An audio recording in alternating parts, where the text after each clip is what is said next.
Alors Episto, c'est une solution logicielle avec laquelle on aide à la fois des instituts d'études et de sondage, des cabinets de conseil et des grandes marques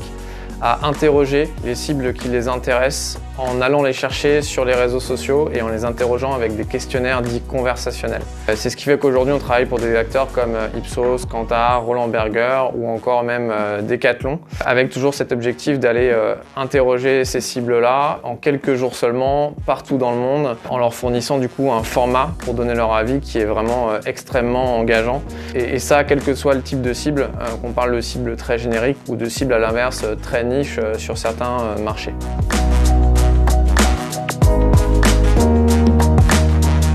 Je pense que le meilleur souvenir, alors je sais pas si c'est le meilleur souvenir, mais c'est un souvenir qui m'a marqué, c'est vraiment un des tout premiers projets qu'on a fait où en fait on nous a demandé d'aller interroger grâce à notre technologie des coiffeurs.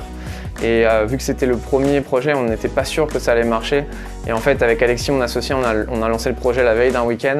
Et en rentrant de week-end, le lundi, on s'est rendu compte qu'on avait explosé tous les compteurs et qu'on avait interrogé cette cible qui était réputée très dure à interroger. Et c'est là où on s'est rendu compte de la puissance de la méthodologie et de la puissance de l'outil qu'on était en train de développer.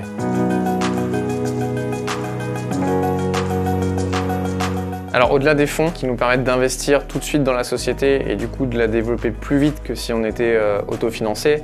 moi ce que j'attends surtout de la part d'un fonds, c'est du conseil, de l'accompagnement sur des sujets très spécifiques sur lesquels nous en tant qu'entrepreneurs on n'a pas forcément le recul et sur lequel à l'inverse le fonds grâce à son expérience d'investissement va être capable de nous donner les clés, de nous donner tout de suite la bonne direction et le bon réflexe de manière à nous faire gagner du temps et surtout de manière à nous faire éviter certaines erreurs que l'on pourrait faire sans cet accompagnement-là. Donc je dirais que c'est vraiment ce côté conseil de la part du fonds que j'attends dans une relation entre une start-up et un fonds d'investissement.